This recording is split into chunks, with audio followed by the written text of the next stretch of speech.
Hello everyone and welcome to Crafting with Delonda. It's me again, Delonda, and thank you so much for joining me today. In today's tutorial, I'm going to show you a really quick and easy way to customize a pair of flip-flops to help you get ready for the beach this summer. I am going to take you step by step through the full process, and at the end of this video, if you find it helpful, please remember to like the video, subscribe to my channel, and turn on the bell for notifications because I do upload new content every single week. Now, without further ado, let's look at the materials and dive right in. The materials I'll be using for this tutorial include my Cricut Explore Air 2, Cricut Infusible Ink. I'll use a green standard grip mat, Sublimation flip-flop blanks, butcher paper, and I'll be using the HTV Ront Auto Heat Press 2 to press the infusible ink onto the blanks. Now, because this is a unique sublimation blank, let me show you what I did before going into Cricut Design Space. Because these flip-flop blanks are so unique, I wanted to make sure that my design was going to fit in there exactly the way they should. So what I did was I used my phone to take a picture of the blanks and I uploaded the image to Google Photos, and then I brought the photo into Cricut Design Space. Let me show you the photo. Okay, so this is the photo I took of the flip-flop blanks. What I did was I made sure that I had the blanks on just a flat, solid surface and that I could see the full length and width of the blank. Once I had this, I brought this into Google Photos, and because I do have Google Photos on my computer, I was able to download the photo and then upload it into Cricut Design Space. Let's go there now. I am in Cricut Design Space and I'm connected to my Cricut Explore Air 2. I'm going to click on Upload and you'll see that my photo has already been downloaded. I'll add it to the canvas. When the photo comes in, I can close this out. When the photo comes in, I can see that it is really big. It's much bigger than I need it to be. When I measured the full size all the way across and the length, what I came up with was a width of 11.0. And the height is right at 13.3. So I clicked on the unlock option right here and just typed in 13.3. And this is just an approximate width and height. It's not exact. Okay, and it didn't need to be exact for me to know that my template could only fit within certain spaces. So now let me bring the view down on my screen, and I am going to upload the file that I'm planning to use. And it doesn't matter if I look over here in the layers panel that this is too big because I'm not actually printing this. I'm just using this basically as a template. I'll click upload and I will go to the file that I'm planning to use. It's this one right here. I'll add it to the canvas and I can go back to the canvas and it should be there. Okay, I can close this out. Now, with this file, I can see the file is very big and this template is already sized just the way that I need it to be. What I'll do with the file is go over here to the layers panel and ungroup it. And what I'll start to do is resize it to fit into where I want it to go with the flip-flop. So the first part I'll move is the attributes: love, chosen, strong, worthy, and blessed. I'll kind of just move it down and then I can see if it's going to fit, over here in the flip-flops. I think this looks pretty good. I can, make a decision about where I want it to go and move it just like this. Now, I think this is a fair size.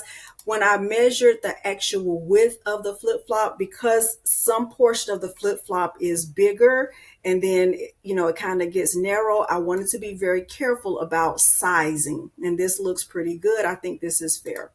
Now with this part, I still want this to be on the flip-flop. I want it to be down here at the bottom. I'm going to be careful about that. Okay, let's just move it over. That looks really good. And if I wanted it to be up here, I could, put it up here just like that. That looks good too. And then for this part, this is actually 2 layers. There's an inner layer, which is blue, and then there's an outer layer, which is black. And if I really want this to be 1 layer, which I do, I could just select the whole thing and I can click on weld and it'll just be 1 color. I do want it to be like that.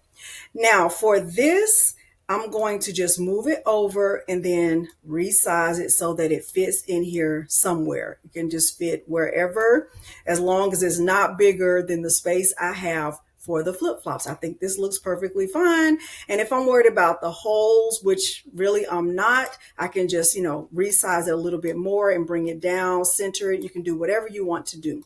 All right, I think this looks pretty good. I think it looks great, actually.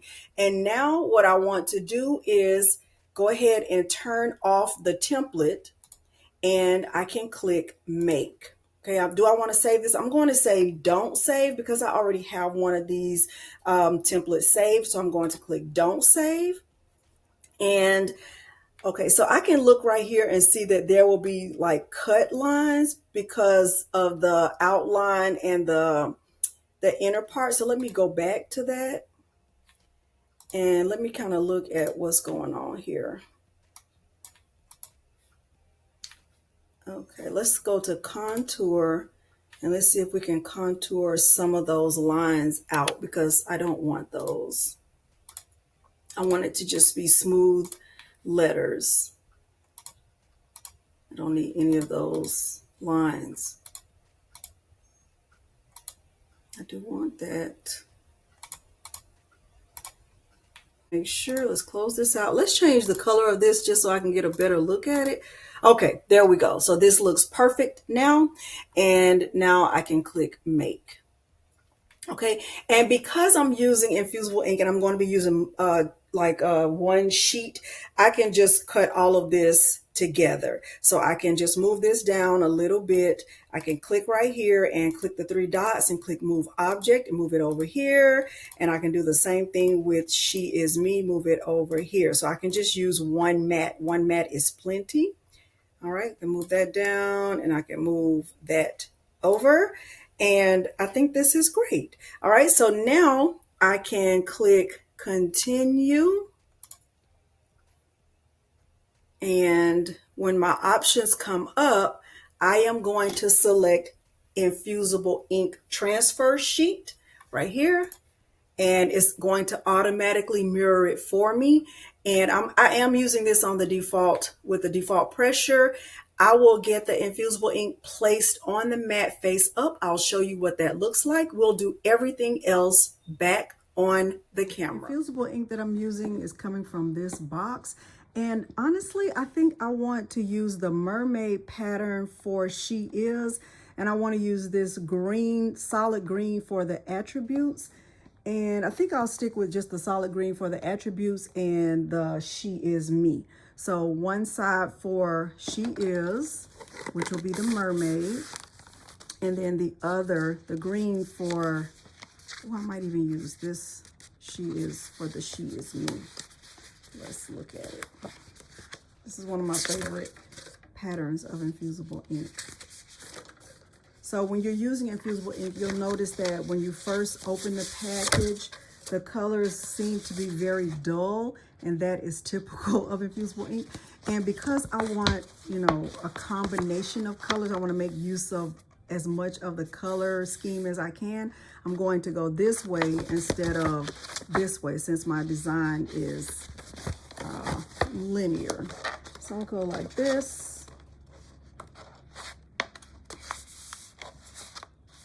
And I'll get this placed on the mat and I'll cut away the excess and then I'll get the green sheet placed on the mat also. Okay, my mat is prepared. My heat press is heating up to 400 degrees.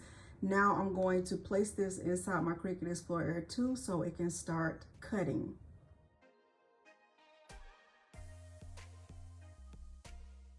Now I'm going to start to weed away the excess. I'm keeping the letters on the backing and I'm removing everything else. So even this little inner piece inner piece right here, and this.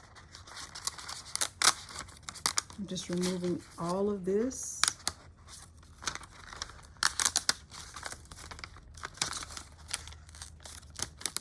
So there she is. I'll finish weeding the rest of this and we'll move over to the heat press. Okay, I have both parts of the design weeded, and this is what the other side looks like. When you're weeding infusible ink, since you weed it with your fingers, it's important to just be careful and double check the inside of your letters. Make sure you got all of that. And one way to do it is, of course, looking at it this way, but you could also turn it around and like do a quick check. Like, did I get all the letters? Am I missing anything? Don't worry about those little pieces. It's not going to show up at all anyway. So now what I'm going to do is open the flip-flops.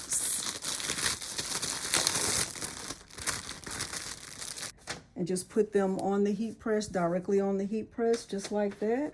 And I'm going to do a quick pre-press. I like to do my pre-press with butcher paper on top. That's just how I like to do it. I have the heat press set for 400 degrees for 60 seconds. Here is my butcher paper. Just do quick 5 seconds.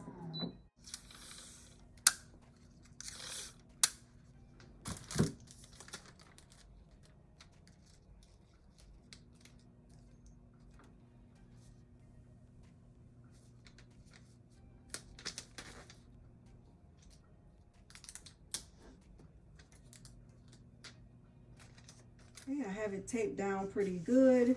Now I'm going to put the butcher paper back on top. Now this part is not taped down good, but I'm not really worried about it. I think it's going to be okay. I do have it on 170 pounds of pressure. I'm going to put the butcher paper back on top, and I'm going to press this on 400 degrees for 60 seconds.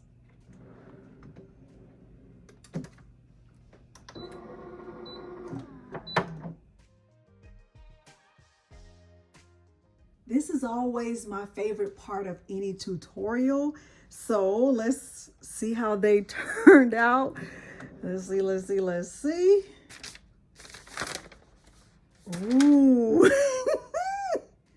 Okay, let's see. Let's hold it up. Let's let you look at it. Ooh, look at that. Look at how pretty this is. Oh my gosh. That is so pretty. Oh my gosh. Oh my gosh. Okay, I love it already. And now let's look at the other side. Let's see how it looks. Oh my gosh. They look really, really good.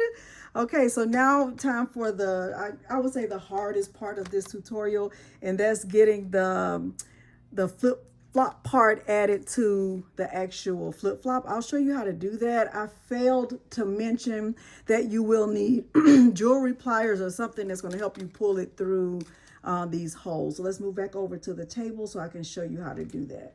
Now, in my opinion, it's easier to work with these when they're still warm. When you take the hardware or the whatever you want to call this out of the package, you'll notice that at the top right here, there's a right and there's a left.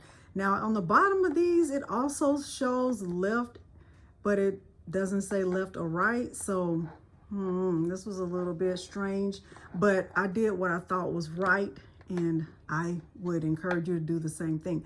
So this is the right side. I'm going to put this in this shoe right here.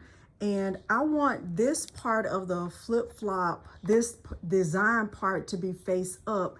And the only way to do that is if this L is on this side, because if I were to put the L on this side, there's no way for the design to be face up, not to my knowledge, unless I'm doing it wrong, and that's also possible. Okay, so what I'm going to do is start with this top part and then just get the rest fitted in. I am using jewelry pliers for this, so let me show you.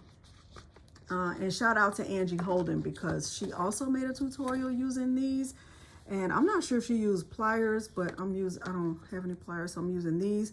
And I'm just going to, I stuck it all the way, pretty much all the way through there. I'm just gonna grab this, and the shoe is still warm, so it's more pliable in my opinion.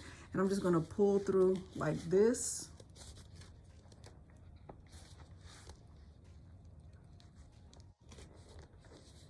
Actually, for this part, I don't even think you need to do this because, okay, I have that one in, so I can do the same thing with this.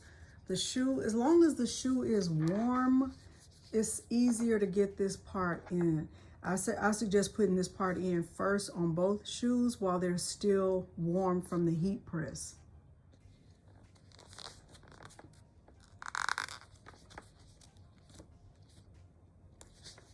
Okay.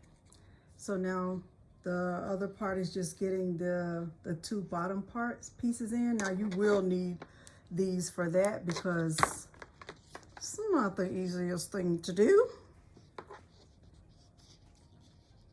I think they go like this. That's my opinion, and I'm sticking to it. I'm going to go ahead and speed this part up. Now, I will say once again, I think it's much easier to work with the flip-flops when they are warm. So when you're working with one, it's going to take a few minutes, and I suggest, making sure it stays warm. If it starts to cool down, warm it up again, keep the heat press on, just make sure you put them under butcher paper. So for this, I kind of just made that opening a little bit wider so I could stick the little piece in that hole. And then once I got it in there, I kind of did the same thing on the other side. And I used the jewelry pliers just as needed to help open that hole up just a little bit. So I would just use it to kind of, open it up and then use it to pull through. I never did actually pull the top of the flip-flop through that hole. I just used it to open it up, and then I pushed it through with my fingers.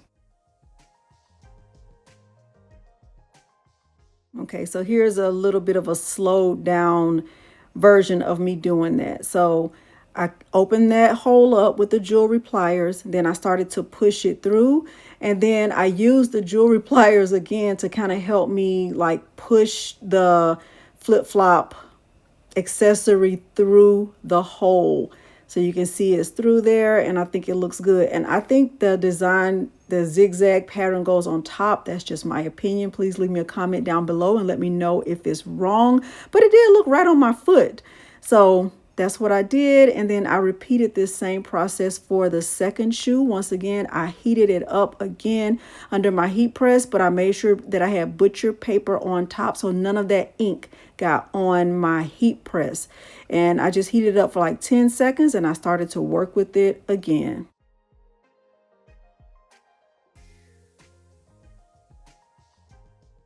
Made the hole a little bit wider.